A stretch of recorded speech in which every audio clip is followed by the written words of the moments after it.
Hello students, कैसे हैं आप सभी। आज यहाँ पर हम क्या पढ़ने वाले हैं, क्लास 12th के अंदर बिजनेस स्टडीज़, जिसके अंदर हम नेचर ऑफ मैनेजमेंट का एक टॉपिक पढ़ने वाले हैं। क्या है वो topic? Management as a science. Management को साइंस भी समझा गया है। ऐसा क्यों है? यदि आप ये जानना चाहते हैं तो मेरा ये वीडियो लास्ट तक देखिएगा। उससे पहले मैं हूं पूजा मेहता और मैं मेरे YouTube चैनल स्टडीनेटिक में आपका स्वागत करती हूं। स्टूडेंट्स, यदि आपने मेरे इस चैनल को अभी तक सब्सक्राइब नहीं किया है तो प्लीज़ सब्सक्राइब कर दीजिए फटाफट, लाइक कीजिए। किसी भी तरह की कोई क्वेरी है तो कमेंट बॉक्स में ज़रूर पूछिए। तो स्टार्ट करते हैं। Management as a science.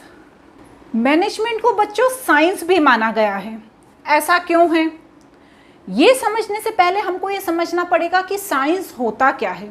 हम बार बार ये क्वेश्चन सुन रहे हैं कि मैनेजमेंट एज अ साइंस भी वर्क करता है, लेकिन उससे पहले हमें ये समझना पड़ेगा कि साइंस होता क्या है।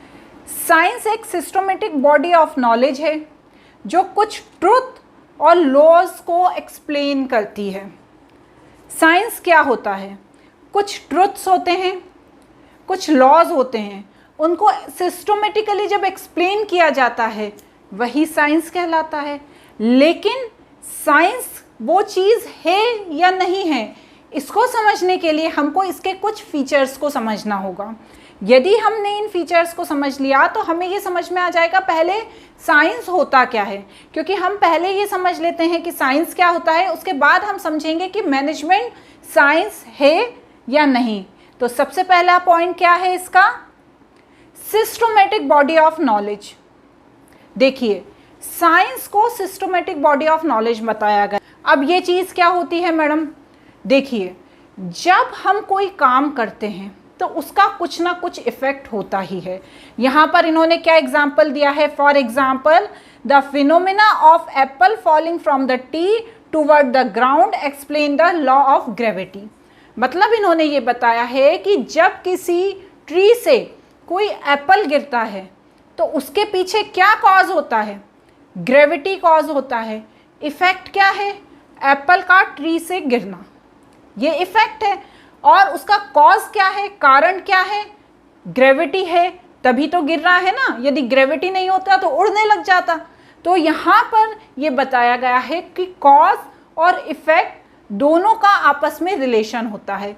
जैसे इसका एक छोटा सा एग्जाम्पल मैं दूंगी कि अभी कोरोना हर जगह फैला हुआ है। कोरोना क्या है? एक इफेक्ट है। ये वायरस क्या है? एक इफेक्ट है। लेकिन इसका कहीं ना कहीं कोई ना कोई कॉज तो रहा होगा ना। हम सभी ये जानना चाह रहे हैं कि इसका कॉज क्या है, लेकिन कहीं ना कहीं कुछ कॉज तो रहा होगा ना, तभी तो इसके इफेक्ट में ये वायरस सबकी बॉडीज़ में पहुंच रहा है। तो यहाँ पर साइंस यही बताता है कि कॉज और इफेक्ट का आपस में रिलेशन होता है और तभी वो साइंस कहलाता है। क्लियर?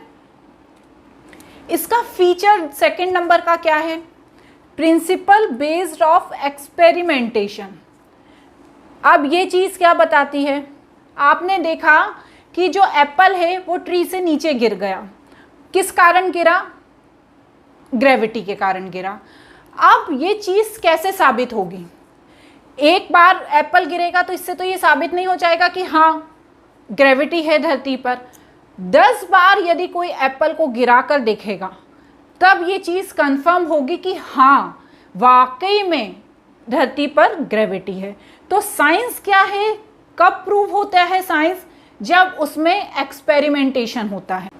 एक बार कोई चीज़ हो गई, उससे ये प्रूफ नहीं होता कि ये साइंस है। उस चीज़ का बार बार एक्सपेरिमेंट करना होता है। जैसे कोरोना का वैक्सीन आया है, एक बार में क्या हो गया? उसके कई ट्रायल्स हुए। उससे पहले साइंटिस्ट ने उसको कई बार बनाने की कोशिश की होगी। सिर्फ एक ही व्यक्ति ने नहीं बनाया होगा, उसके कई एक्सपेरिमेंटेशन हुए होंगे। उसके बाद ही फाइनल रिजल्ट आया, तब वो साइंस कहलाया। यदि आप ये सोचेंगे कि एक बार में हमने बनाई वैक्सीन और लोगों को तक पहुंचा दें तो वो साइंस नहीं कहलाएगी। जब उसका कई बार एक्सपेरिमेंट करते हैं और हमें सेम रिजल्ट मिलता है तब वो साइंस कहलाता है बच्चों। अब इसमें नेक्स्ट क्या होता है? Universal validity. साइंस कब होता है? जब उसकी यूनिवर्सल वैलिडिटी हो। ठीक है, यदि हमने कोई एप्पल यहाँ अपने इंडिया में गिराया है, उसी तरह से कोई एप्पल यदि वर्ल्ड में कहीं और भी गिरता है तभी वो वैलिड माना जाएगा। सिर्फ हमारे इंडिया में होने से, एक जगह होने से ये नहीं माना जाएगा। इसका भी एक एग्जांपल दूंगी। जैसे कुछ वैक्सीन हैं, उनको ऑल ओवर वर्ल्ड में मान्यता है, तो वो क्या है? यूनिवर्सल वैक्सीन है। मतलब हमने यदि वो वैक्सीन लगवा ली तो सबने उसको मान्यता दे रखी है। लेकिन कुछ वैक्सीन है जिन्हें कहीं देशों में मान्यता नहीं मिली है, तो वो यूनिवर्सल नहीं होती। तो जब तक किसी चीज़ की यूनिवर्सल वैलिडिटी नहीं होती तब तक वो साइंस नहीं हो सकता बच्चों।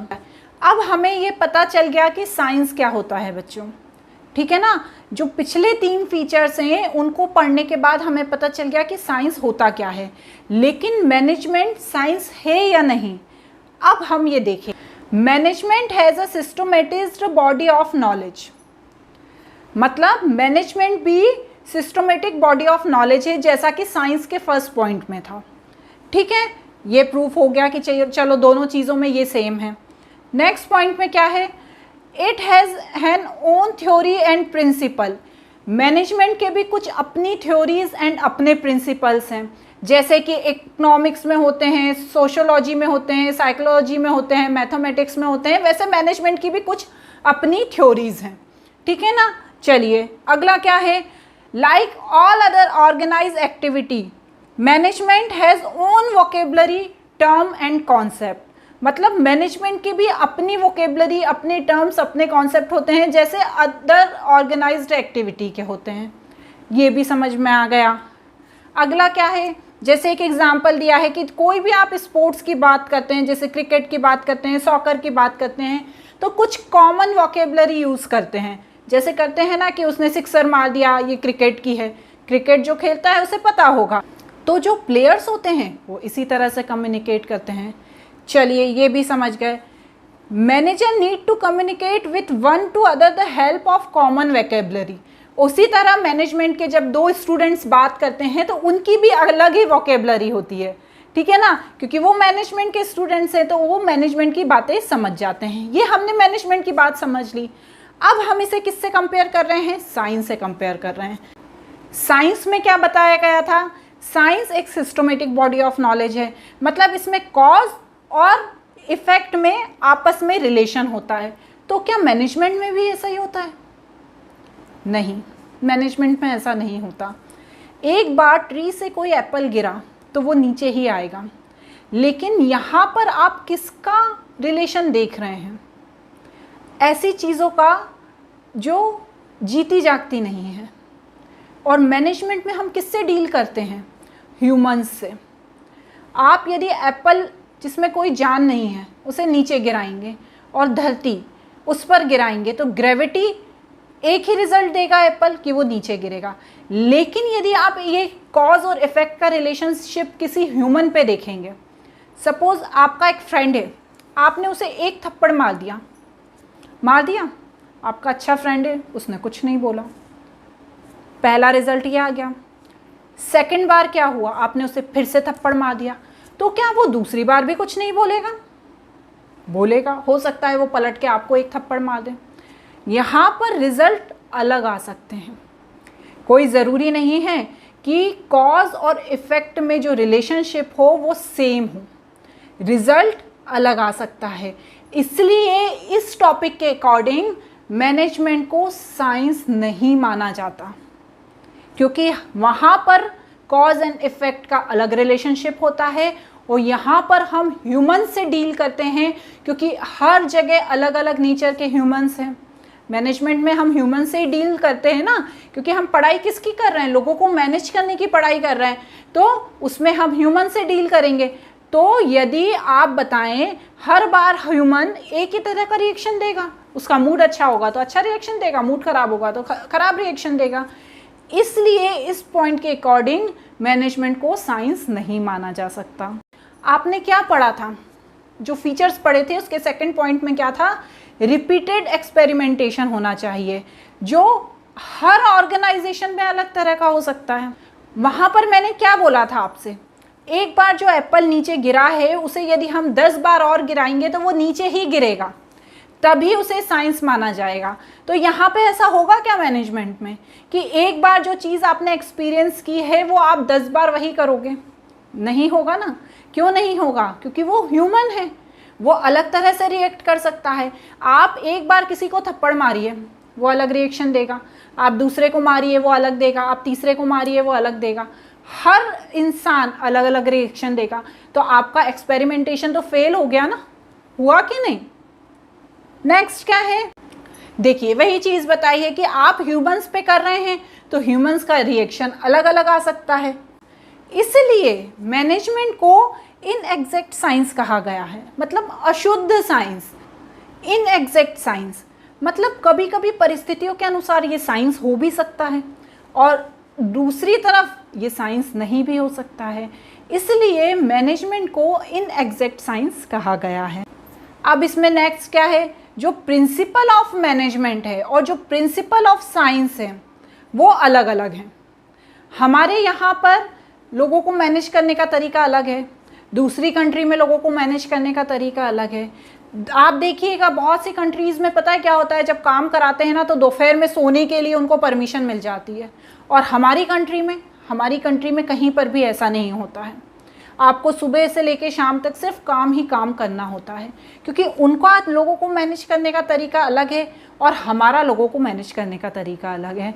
इसलिए मैनेजमेंट यूनिवर्सल नहीं हो सकता बच्चों। अब जो साइंस होता है ना उसे मॉडिफाई नहीं कर सकते। जैसे आपको कुछ चीज़ बनानी है तो जो फॉर्मूला है उसी के अनुसार वो चीज़ बनेगी, चाहे आप यहाँ इंडिया में बनाएं या कहीं फॉरेन कंट्री में बनाएं। लेकिन मैनेजमेंट में ऐसा नहीं होता। According to situation management change हो जाता है। अब क्या होता है? ट्रेनिंग और डेवलपमेंट, ये भी मैनेजमेंट में यूज़ होता है, जो कि साइंस में नहीं होता है बच्चों। तो अब इन सब चीज़ों से आपको क्या समझ में आया? इन सब चीज़ों से हमको ये समझ में आता है कि मैनेजमेंट साइंस नहीं है। मैनेजमेंट को आर्ट माना जा सकता है लेकिन मैनेजमेंट को साइंस नहीं माना जा सकता, क्योंकि साइंस के अपने कुछ रूल्स हैं, फिक्स हैं, जो हर जगह एक जैसे होते हैं।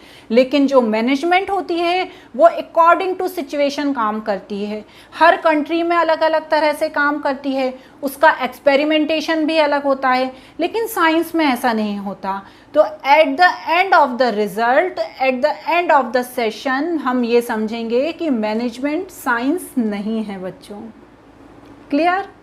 आपको मेरा ये वीडियो कैसा लगा मुझे कमेंट बॉक्स में ज़रूर बताइएगा। घर पर रहिए, सेफ रहिए, तब तक के लिए गुड बाय।